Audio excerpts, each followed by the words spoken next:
Hey, salut la gang, c'est JP pour l'école du jeu et aujourd'hui, on parle de 20 Strong. 20 Strong, c'est un univers divisé en petites boîtes toutes indépendantes. Donc, j'ai backé la première saison qui était en campagne de socio-financement il y a un moment. On a donc l'univers de Solar Sentinels, Too Many Bones et Hoplomachus Victorum dans cette première édition. Chaque boîte, comme je le disais, est indépendante. Ce sont des jeux qui se jouent strictement en solitaire. On a une espèce de boîte de base qui vient avec le matériel nécessaire pour jouer, c'est-à-dire des dés, un jeton aussi qu'une sorte de compteur et un petit livret de règles générales. Mais aujourd'hui, je ne vous parle pas de la première saison, je vous parle de la deuxième saison avec les nouveaux decks de l'univers de Tanglewoods. Decks qui m'ont été fournis par la compagnie Chip Theory Games lors du Gen Con pour que je puisse vous en faire la présentation aujourd'hui. Alors, je tenais à vous le préciser. Et d'ailleurs, aujourd'hui, ce que je vais vous proposer, c'est de faire un survol de ces 4 paquets, donc 4 univers différents, celui du Petit Chaperon Rouge, de Boucle d'Or, de Blanche-Neige et de Baba Yaga. Chacune de ces boîtes, comme je le disais, est un univers, est un jeu en soi. Sont donc indépendants, à l'exception de Baba Yaga qui est un peu différent, qui va nous proposer la possibilité de jouer sous forme de campagne. On en reparle en quelques instants. Donc aujourd'hui, on va faire un survol de ce que chaque boîte propose, mais si vous avez envie de voir en action l'un de ces paquets, je vous invite à surveiller la zone jeu de société de mon bon ami Martin qui est passé maître dans l'art des sessions de jeu puisqu'il va vous proposer très prochainement une session de jeu dans l'univers du deck Red, le deck rouge qui, selon moi, est un de mes préférés dans les 3 univers. Alors, ce sera à surveiller sur la zone jeu de société. Ceci étant dit, allons voir le tout un peu plus en détail.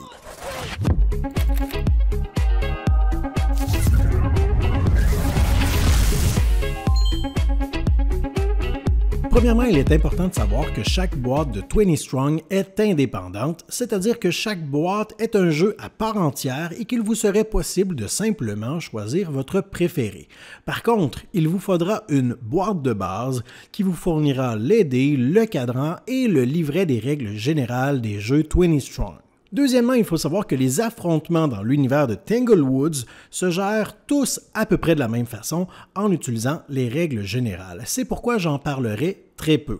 Grosso modo, vous lancez un nombre de dés de votre choix, vous tentez d'obtenir les succès suffisants pour vaincre les créatures, vous pouvez ajouter des dés supplémentaires, vous pouvez relancer vos dés un nombre de fois équivalent à votre stratégie, les ennemis n'ayant pas été vaincus vous infligeront des points de dégâts avant de disparaître et tous les dés que vous avez lancés seront épuisés. Vous aurez toutefois la possibilité d'en reprendre un certain nombre correspondant à votre récupération.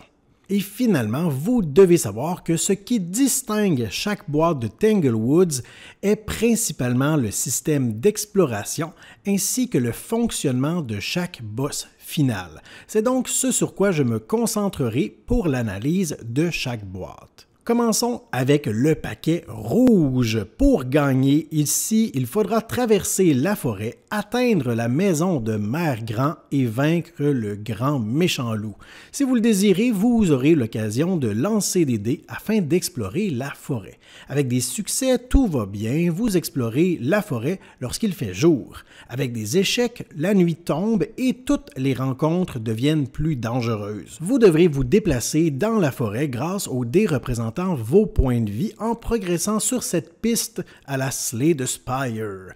Les endroits où vous vous arrêtez déclenchent des événements comme des fables qui peuvent être avantageuses ou négatives, des points de repos vous permettant d'augmenter la valeur de vos statistiques, des combats contre les créatures de la forêt ou bien des affrontements contre les membres de la meute. Vaincre des ennemis vous donnera habituellement des pièces d'or qui pourront être utilisées pour soudoyer vos prochains ennemis ou visiter le marchand de la forêt pour acheter divers avantages comme la possibilité de récupérer des dés ou d'acheter des objets pouvant être améliorés.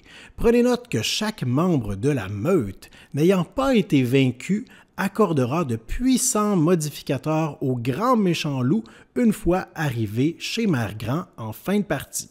Enchaînons avec le paquet blanc et dans cet univers, c'est vous qui déciderez quand la partie se terminera en finissant votre tour devant le château de l'horrible belle-mère, lorsque vous penserez être assez puissant pour l'affronter, elle et ses sbires. La forêt est représentée par cette grille de cartes sur laquelle vous vous déplacerez avec votre marqueur de points de vie. Lorsque vous vous déplacez dans la forêt, vous activerez les cartes s'y trouvant. Sachez qu'il est possible de visiter le marchand de la forêt afin d'acheter divers avantages, dont la précieuse possibilité de regarder la face de certaines cartes pour connaître ce qui vous attend. Certains événements feront passer le temps, le jour ou la nuit, et selon la période de la journée, certaines cartes auront des effets différents. Si vous rencontrez un ennemi, il est possible que celui-ci fasse appel à des alliés supplémentaires ou qu'il vous oblige à appliquer les effets d'un modificateur adjacent de votre choix. Chaque icône sur le dos des cartes a des effets rarement positifs, comme vous priver d'une partie de votre or, épuiser votre dé le plus puissant, ajouter des cartes aux portes de différents châteaux, etc. À noter que le premier ennemi vaincu de chaque affrontement devra être ajouté devant les portes d'un château. Lorsque la fin de la partie est déclenchée, on retourne les cartes de chaque château pour affronter les boss s'y trouvant. La twist, c'est que le maximum de dés pouvant être utilisés pour ces affrontements est égal au nombre de cartes y ayant été ajoutées pendant la partie. Par exemple, 5 dés maximum pour vaincre ce boss, puisque 5 cartes y ont été ajoutées. Malheureusement, en plus de cela, chaque modificateur sur les cartes se trouvant devant les châteaux devront également être appliqués, et ce pour chacun des boss à affronter, en terminant par l'horrible belle-mère évidemment. On veut donc plusieurs cartes pour pouvoir utiliser plusieurs dés, mais pas trop pour ne pas trop renforcer le boss. Parlons un peu du paquet or, parce que dans cet univers, vous devrez vaincre bébé ours, papa ours et maman ours pour remporter la partie. Au début de chaque manche, vous devrez piocher une à la fois un nombre de cartes d'exploration sans dépasser la valeur de votre stratégie. Sur chaque carte, on retrouve principalement 4 informations potentielles. Un côté jour, un côté nuit, des directions, des effets et la possibilité de visiter le marchand. Malgré le fait que vous ne conserverez qu'une seule de ces cartes, vous devez résoudre tous les effets dévoilés. À tout moment, vous pouvez décider d'ajouter une carte dévoilée à votre tableau en tentant de satisfaire les directions qui vous sont exigées. Si en consultant toutes les cartes de votre tableau, vous n'arrivez pas à satisfaire les directions requises, eh bien vous devez recommencer à piocher des cartes. Si toutes les directions sont satisfaites, vous progressez alors un peu dans la forêt. Vous avez d'abord la possibilité de dépenser de l'or pour soudoyer les ennemis dévoilés afin d'éviter de les affronter. Sinon, les ennemis restants devront être vaincus grâce à vos dés. À la fin de l'affrontement, les cartes n'ayant pas été vaincues sont retournées du côté nuit avant d'être défaussées. Et il est possible que vous les revoyiez un peu plus tard dans la partie. Et on fera de même pour votre carte d'exploration qui sera retournée du côté nuit. Pour vaincre les 3 ours et remporter la partie, vous devrez dépenser de l'or auprès du marchand qui vous vendra des appâts afin de les appâter. Lorsque vous aurez réussi, vous prendrez l'une des cartes ours que vous mélangerez ainsi dans le paquet de cartes rencontre sans trop savoir quand exactement vous l'affronterez. Mais attention! Vaincre un ours vous donnera un puissant avantage, mais également un lourd malus pour le reste de la partie. Et finalement, laissez-moi vous parler de ce que l'univers de Tanglewoods ajoute de particulier. Eh bien, c'est la possibilité de jouer sous forme de campagne grâce au paquet Baba Yaga. Vous devrez passer à travers une partie de chacun des paquets de base dans l'ordre de votre choix jusqu'à arriver à l'affrontement final contre Baba Yaga et sa maison.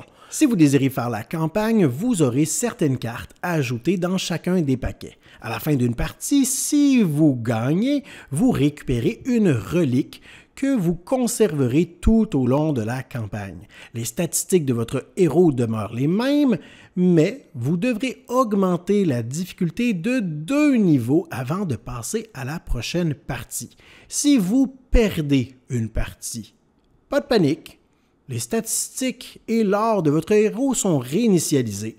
La difficulté est diminuée d'un niveau pour votre prochaine partie, mais vous devez sacrifier une relique en votre possession. Si vous n'en avez aucune, eh bien, vous perdez la campagne. Finalement, avant de passer au prochain paquet, tous les ennemis spécifiques à la campagne n'ayant pas été vaincus à ce moment-ci sont mis de côté.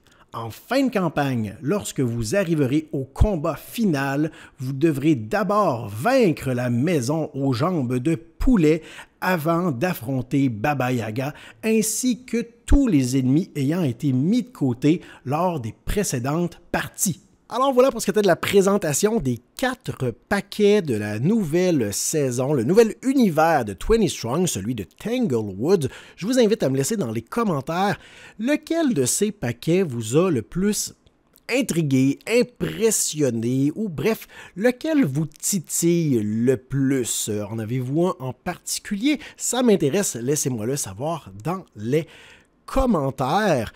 Si vous avez apprécié la vidéo, si elle vous a semblé utile, laissez-moi le savoir également avec un pouce vers le haut. Vous pouvez vous abonner à notre chaîne également. Ça fait toujours plaisir et ça peut être utile pour vous aussi, pour vous orienter dans vos prochaines dépenses ou pour vous essayer de vous sauver certaines dépenses aussi si jamais vous vous rendez compte qu'un jeu n'est pas pour vous. Ça peut vous être utile.